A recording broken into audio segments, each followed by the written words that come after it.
काय Kashmiri chilli powder, थोडीशी chilli powder, म्हणजे तिखटपणा पण किंचित वाढेल आणि रंग पण त्याचा छान येतो, मस्त दिसतंय.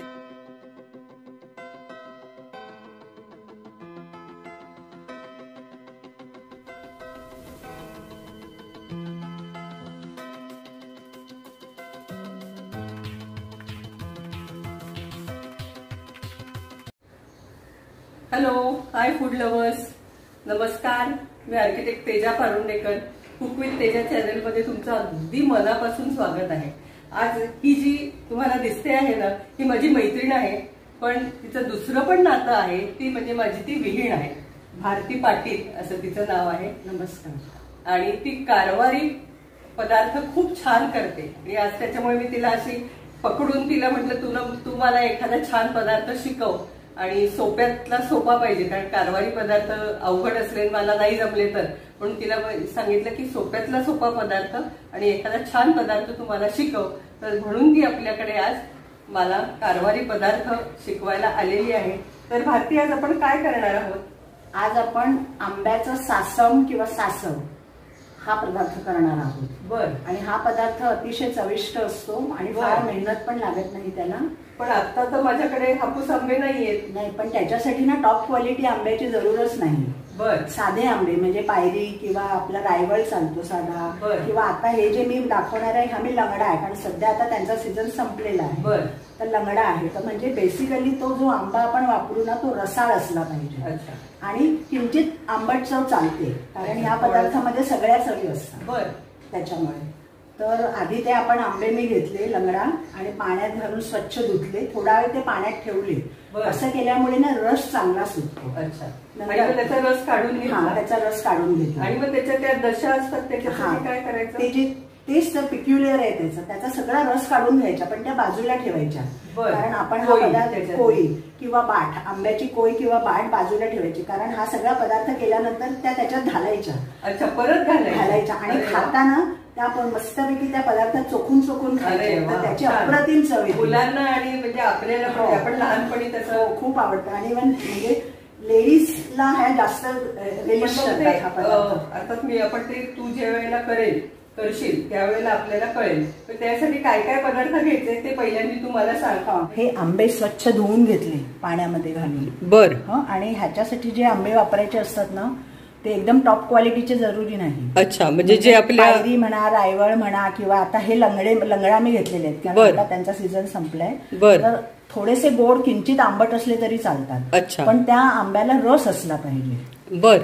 म्हणजे मग आपल्याला तो रस काढता येतो. अच्छा. आता तू त्याचा रस काढून घेणार आहेस का? आता आंबे आपण स्वच्छ धुतलेत, वरचं हे काढून टाकायचं आणि नंतर असे असे असे असे हे करायचे, आवळायचे म्हणा किंवा घुसळायचे म्हणा. बर. म्हणजे असं केल्याने काय होतं की आतला जो रस असतो ना तो सगळा बाहेर वाटतो. बर. आणि नंतर मग ते दाबून असं आपण हे केलं ना की तो छानपैकी निघतो. हा बघा कसा निघाला तो रस. अच्छा. तर असं हे दाबून तो रस काढायचा.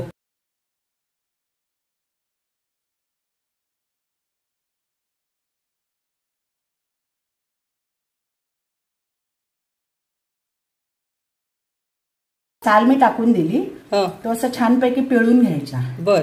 आणि ही जी कोय आहे ना ही टाकायची नाही, कारण आपण जेव्हा ते पूर्ण बनवणार ना त्याच्यात ही कोय मिक्स करायची. एकच कोय टाकायची? जेवढ्या आपण कोई करतो तेवढ्या. आणि मग काय होतं ती त्या मसाल्यात आणि सगळी मिक्स झाली ना की ती चोखून खायला फार छान आयडिया आहे. म्हणून ती ठेवून द्यायची आपण. अच्छा. ही मी पूर्ण केली आहे ती, आता त्याच्यात काहीच नाहीये. बर. ही मी ठेवून दिली आहे, ती आपण नंतर आतमध्ये घालायची. मग अशा प्रकारे हा रस काढून घेतला ना की मिनी मिक्सी मधून तो फिरवून घ्यायचा. बर. आता त्यासाठी काय काय लागतं ते सांगतेस का जरा? हो सांगते. आपण आधी हा आंब्याचा रस काढून घेतलाय आणि ते जे कोय किंवा बाट आहे ते बाजूला ठेवलेले आहे. हा किती आंब्यांचा रस आहे? 4 आंब्यांचा रस आहे. अच्छा. ओके. तर आता ह्या 4 आंब्याच्या रसात ना आपल्याला थोडासा मसाला वाटून टाकायचा आहे. बर.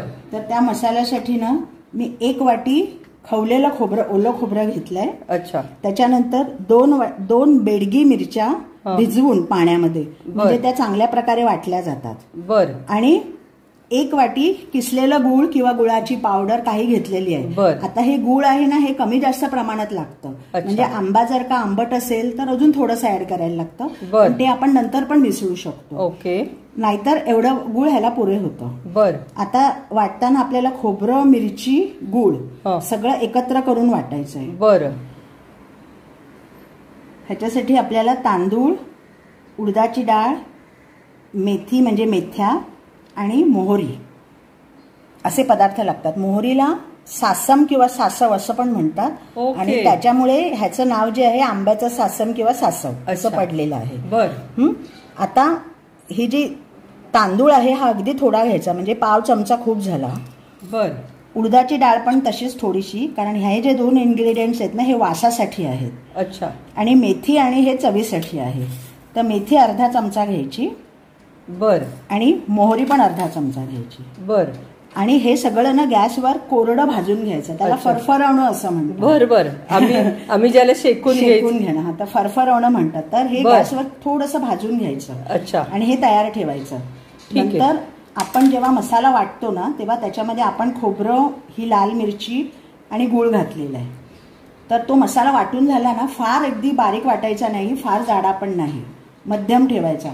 तो वाटून झाला ना की त्याचा जो लास्ट आपण फिरवतो ना मिक्सर, त्याच्या आधी हे आपण जे फरफरवलेलं किंवा शेकून घेतलेलं असतं ते घालायचं. तर आता मी पहिल्यांदा हे आता आपण शेकून घेऊया आणि त्यात 3 ह्याची पेस्ट करून घेऊया. ओके. बरोबर. ठीक आहे. हे आता मी ना तिने सांगितलं त्याप्रमाणे नारळ, 1 वाटी नारळ, 1 वाटी गूळ आणि 2 मिरच्या भिजवलेल्या बॅडगी मिरच्या असं मिक्सरमधनं वाटून घेतलेलं आहे. आणि एकीकडे ती मोहरी, मेथ्या, नंतर उडदाची डाळ आणि तांदूळ हे भाजून घेते आहे. ते कसं भाजायचं ते बघूया ना. मग ते होतं. अच्छा. हे थोडंसं लालसर भाजून घेतोय आपण. लालसर मंद गॅसवर भाजायचं ना. आणि याची पावडर करून मग ती त्याच्यात घालायची. हे डायरेक्टली त्याच्यात घालायचं त्या मसाल्यात. Okay okay. हे आता आपण छान गुलाबीसर खरपूस त्या तांदूळ आणि उडदाच्या डाळीचा वास येऊस तोपर्यंत आपण छान परतून घेतो आहोत. आता हे पण सगळं याच्यात घालून आपण त्याची पेस्ट करून घेऊया.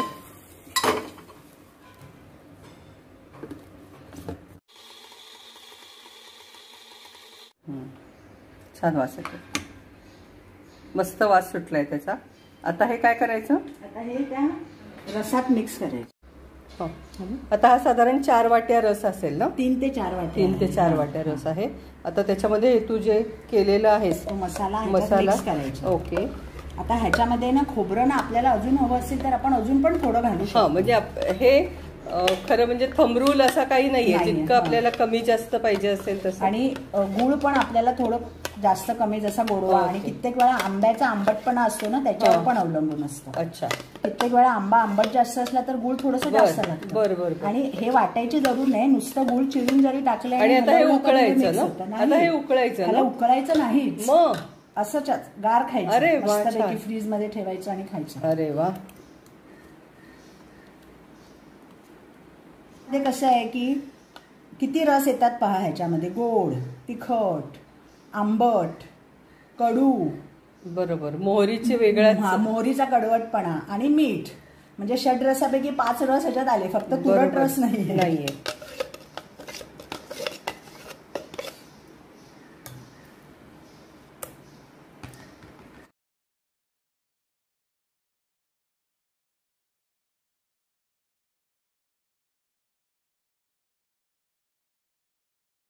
आता हे मिक्स करायचं, ह्याच्यात मीठ घालायचं आणि मिक्स करायचं.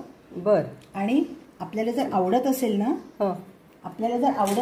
तर थोडीशी मिरपूड ह्याच्यात घातली तरी चालते. बर. मीठ बेताचंच घालायचं. मीठ बेताचं म्हणजे चवीप्रमाणे. अच्छा. आणि हिंग घालायचं थोडंसं. बर. हिंग घातलं तरी चालेल, हिंगाची पावडर असं. अच्छा. अगदी थोडा हिंग घातला. थोडासा हिंग. आणि आता हे छान ढवळायचं. मिरपूड पण घालायची. हरकत नाही. मिरपूड ही ऑप्शनल आहे, म्हणजे तुम्हाला हवी असेल तर घाला, नाही तर घातली नाही तरी चालते. आंब्याच्या रसामध्ये मिरपूड घातली तर ऍसिडिटी होत नाही असं म्हणतात का? आमरसात पण मिरपूड घालून खातात. ते म्हणजे ऍसिडिटी होऊ नये म्हणून, हेल्थसाठी. असं छान ढवळायचं. बर. आणि समजा तुम्हाला असा छान रंग हवा असेल ना तर ह्याच्यात थोडीशी काश्मीरी चिली पावडर टाकली तरी चालते वरून, म्हणजे मग छान लाल रंग येतो त्याला. पण अर्थात तिखटपणा पाहून, कारण काही जणांना तिखट विशेष आवडत नाही म्हणून. आता याच्यातला मेन इन्ग्रेडियंट अजून एक राहिलेला आहे. हो, हे सगळं छान झालं की मग हे जे आपण बाठे किंवा कोय त्याचा रस काढून ठेवलेले ते ह्याच्यात मिक्स करायचे. अच्छा. आणि हे मुरत ठेवायचं थोडा वेळ, म्हणजे अर्धा तास ठेवलं तरी खूप झालं. बर. आणि असं ते इतकं छान लागतं ना, ते बाठे चोखून ज्यांना बाठे चोखण्याची चव माहित असेल ते एन्जॉय करतील ही गोष्ट. असं. ओके, तयार आहे आपली डिश. आता ही आपल्याला गार हवी असेल तर फ्रीज मध्ये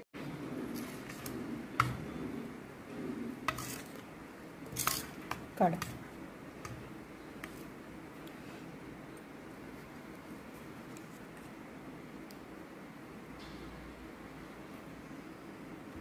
वाढताना एक त्याच्याबरोबर बाट पण घालायचे, म्हणजे साधारण जितकी माणसं आहेत तितकी आपल्याला बाठी पाहिजे. जेवढे आंबे तेवढे बाठे. Okay okay. आणि सगळ्यांनाच बाठा खायला आवडतं असं नाही, ज्यांना आवडतं त्यांना घालायचं. ओके. तर मग तो वेस्ट होतो. काश्मीरी.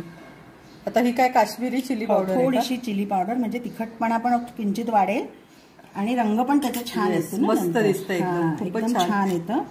आणि असं पाहिलं ना की मग खाऊ असं वाटतं. असं जसं आपण कुठलाही पदार्थ असं म्हणतात की आधी डोळ्याने खातात. हो बरोबर. आणि मग वास असं. आणि हा पदार्थ ना असा म्हणजे कधीही खाण्यासारखा आहे. तुम्ही जेवणाबरोबर खाऊ शकता किंवा मध्येच असं. आणि गार करून खाल्ला की जास्त छान लागतो. आणि प्रत्येकाने आपापल्या आवडीप्रमाणे गोड कमी जास्त करावं, तिखट कमी जास्त करावं, तो तुमचा चॉईस आहे. बरं. त्याच्यामध्ये ना आपण जी मोहरी घातली आणि मेथ्या घातल्या आहेत त्याच्यामुळे त्याला एक वेगळीच चव येत असते. चव आणि वास पण सुंदर येतो त्याचा. चला विणबाई, तुम्ही आम्हाला एक मस्त पदार्थ शिकवलेला आहे, तर धन्यवाद. तुम्ही इथे येऊन आम्हाला हा पदार्थ शिकवलाय. ते अजून तुझ्याकडे काही कारवारी पदार्थ असतील तर ते मला तू नक्की शिकव. हो, जरूर शिकवीन. आणि तुम्हाला पण हे कसं वाटलं, कसं आवडलं ते सांगा. आणि जरूर कळवा तुमचा अभिप्राय. Cook with Teja. थँक्यू. धन्यवाद. धन्यवाद. तर मैत्रिणींनो, असा हा एक सुंदर आंब्याचा सासव नावाचा पदार्थ आज आपण शिकलेलो आहोत. आणि तो शिकवलाय माझ्या विहिणीने, म्हणजे भारती पाटील, तिने शिकवलेला आहे. तुम्ही पण करून बघा, तुम्हाला तो नक्की आवडेल याची मला खात्री आहे. आणि त्यानंतर तुम्ही मात्र माझा channel cook with Teja channel like करा, शेअर करा, सबस्क्राईब करा. आणि तुमच्या कॉमेंट, तुमच्या अभिप्रायाची मी वाट बघते आहे. माझी विहीण तुम्हाला किती आवडली ते पण त्यात नक्की सांगा बरं का. ओके. धन्यवाद.